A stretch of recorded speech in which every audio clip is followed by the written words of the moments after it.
Hello everyone and welcome to English Pod. My name is Marco. My name is Catherine, and today we're talking a little bit about more small talk. That's right, we're going to continue our series. This is part 9, so we're coming close to the end of our 10-part series. And today we're following Melissa and Michelle as they discuss very casually their personal lives, specifically about their marriages or getting married. That's right. So this one's a little bit more difficult than the last few. Let's take a listen to the dialogue, and when we come back, we'll be talking about some of those phrases that you heard.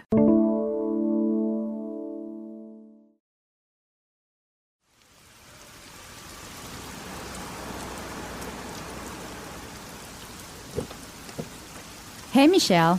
Jump in quick. It's pouring out there. Oh, hi, Melissa. Are you going to the conference too?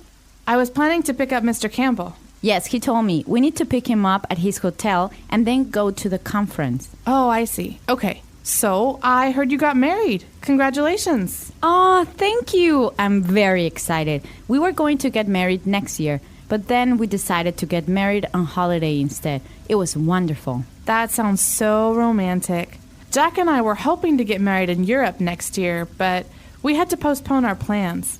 We just don't have the money. I know what you mean. I think Shanghai is getting more and more expensive, don't you? I sure do. In my opinion, it's actually becoming more expensive than back home. Definitely. Oh, there's Mr. Campbell. Driver, can you stop here, please? All right, we're back. So a lot of interesting phrases in this dialogue, more than vocab. So we're going to have 2 fluency builders. Let's start with the first one now. Fluency builder.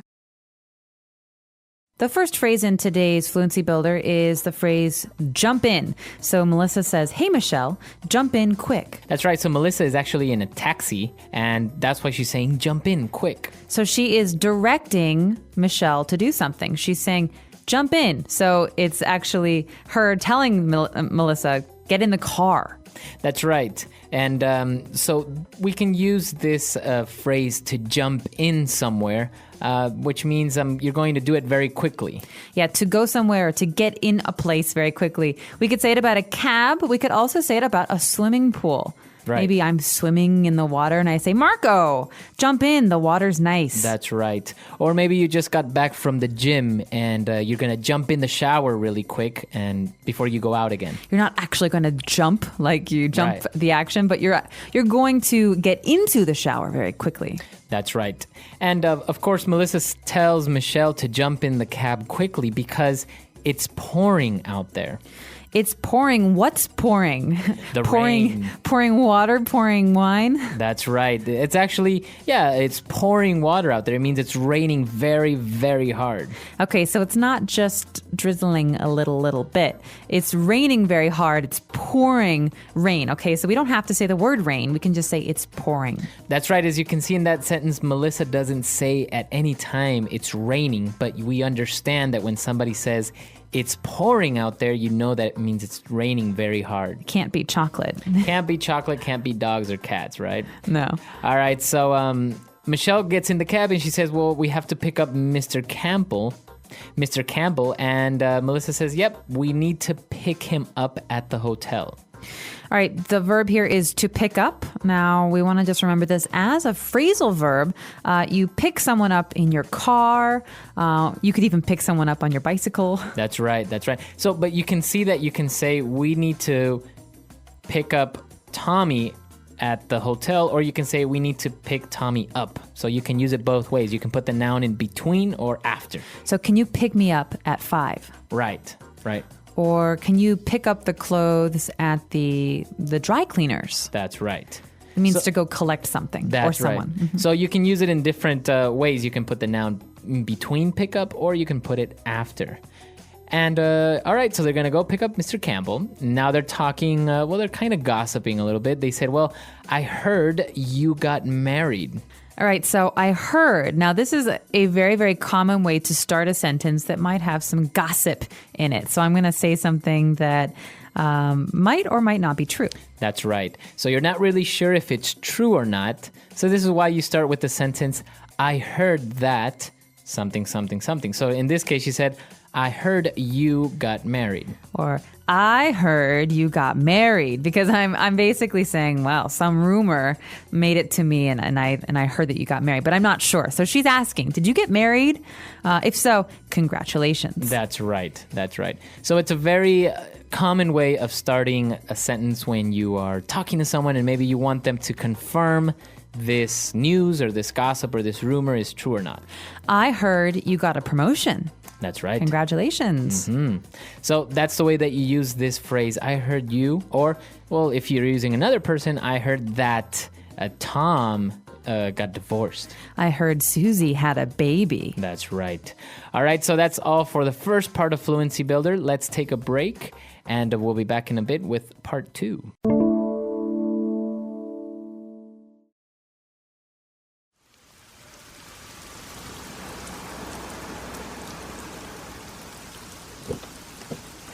Hey, Michelle.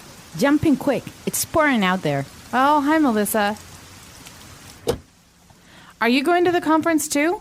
I was planning to pick up Mr. Campbell. Yes, he told me. We need to pick him up at his hotel and then go to the conference. Oh, I see. Okay. So, I heard you got married. Congratulations. Oh, thank you. I'm very excited. We were going to get married next year, but then we decided to get married on holiday instead. It was wonderful. That sounds so romantic. Jack and I were hoping to get married in Europe next year, but we had to postpone our plans. We just don't have the money. I know what you mean. I think Shanghai is getting more and more expensive, don't you? I sure do. In my opinion, it's actually becoming more expensive than back home. Definitely. Oh, there's Mr. Campbell. Driver, can you stop here, please? All right, so now we're back with part 2 of Fluency Builder. Let's get started with the first phrase when she says that they got married on holiday. What does that mean? On holiday is another way of saying on vacation. So while we were having a holiday somewhere, this happened. So you could say, we decided to get married on holiday. That means when they were traveling, when they were on vacation, they got married. So it's kind of more of a British way of saying, right? On holiday? Yes, you could say, where did you go on holiday? But maybe in America, we'd prefer to say, where did you go on vacation? On vacation.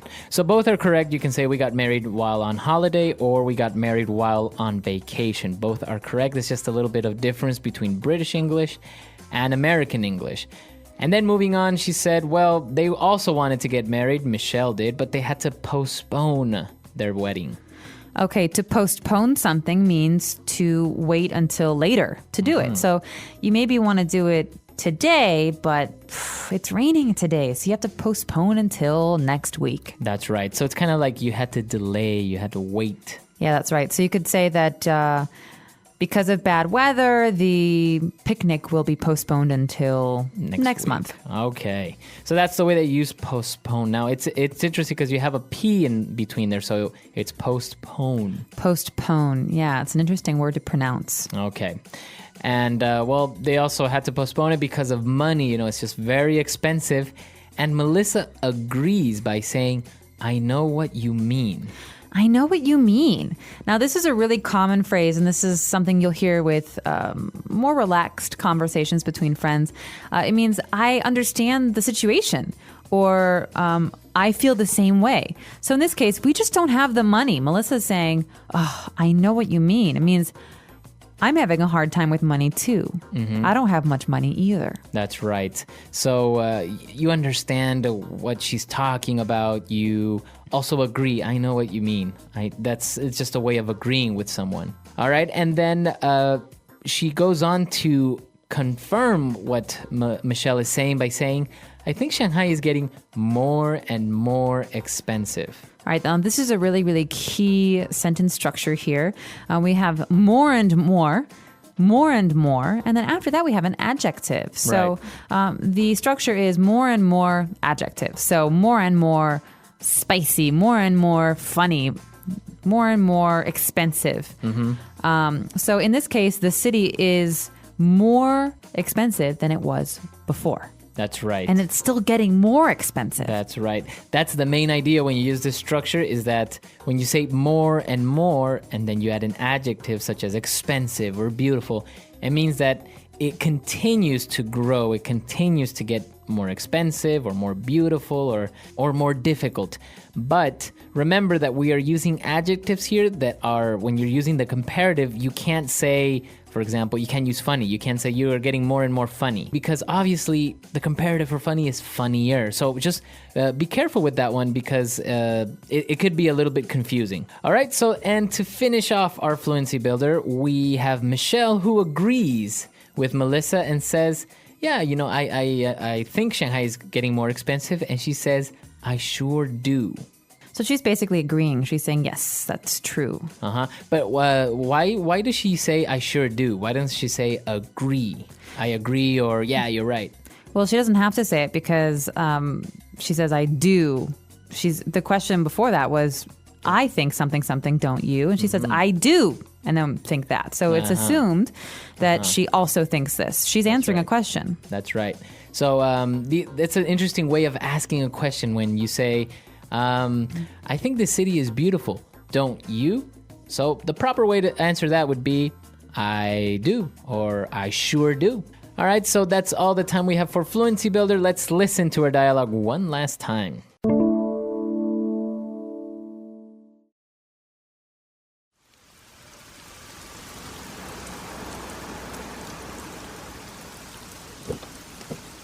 Hey, Michelle. Jump in quick. It's pouring out there. Oh, hi, Melissa. Are you going to the conference too? I was planning to pick up Mr. Campbell. Yes, he told me. We need to pick him up at his hotel and then go to the conference. Oh, I see. Okay. So, I heard you got married. Congratulations. Oh, thank you. I'm very excited. We were going to get married next year, but then we decided to get married on holiday instead. It was wonderful. That sounds so romantic. Jack and I were hoping to get married in Europe next year, but we had to postpone our plans. We just don't have the money. I know what you mean. I think Shanghai is getting more and more expensive, don't you? I sure do. In my opinion, it's actually becoming more expensive than back home. Definitely. Oh, there's Mr. Campbell. Driver, can you stop here, please? All right, so we're reaching the end of our small talk series. In this case, it's two women who are talking about their personal lives. And not only that, they're talking about weddings and they're talking about money. So this is a very interesting way to talk about these very common topics: personal life, love, and especially money. But remember, in American culture, these are the kinds of things you would only talk to your friends about. You wouldn't really want to talk to strangers about money, personal life, marriage, because those are considered private. So be careful when you're talking to people you don't know very well. That's right. That's right. And actually, your feedback was very interesting when we discussed about if it's okay to ask, for example, a woman her age or her weight, or a man's salary. So in most places you said that it wasn't really correct, but you know, this is the very interesting thing about the cultural differences and how people can, you know, what is appropriate to talk about. The English Pod Audio Review. Listen to the meaning, then say the vocabulary word. Flowing or falling, as from one container to another, or into, over, or on something. Pouring. Relating to a feeling of love between a couple. Romantic. Decide to do something at a later time. Postpone. Certainly. Definitely. Way to express your opinion. In my opinion. Let's try that faster. Flowing or falling, as from one container to another, or into, over, or on something. Pouring. Way to express your opinion. In my opinion. Certainly. Definitely. Decide to do something at a later time. Postpone. Relating to a feeling of love between a couple. Romantic. Now say the word and hear it in a sentence. Pouring. It's pouring rain. You should take an umbrella. Pouring. Please stop pouring the wine. I don't want to drink so much. Pouring.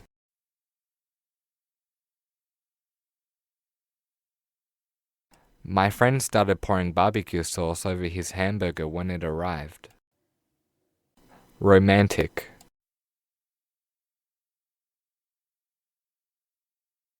How romantic. My boyfriend gave me a dozen roses.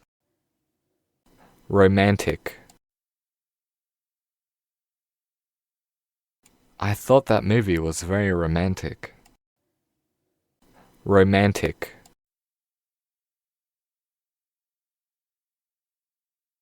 My husband told me we are going on a very romantic holiday. Postpone.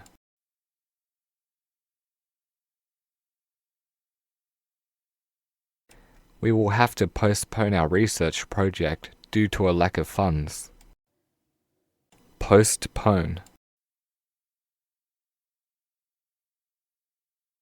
The soccer game was postponed because of the poor weather. Postpone.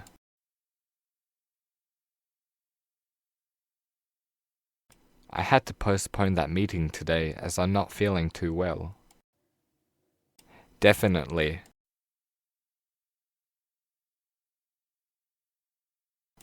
I'm definitely going to buy that new video game when it comes out. Definitely.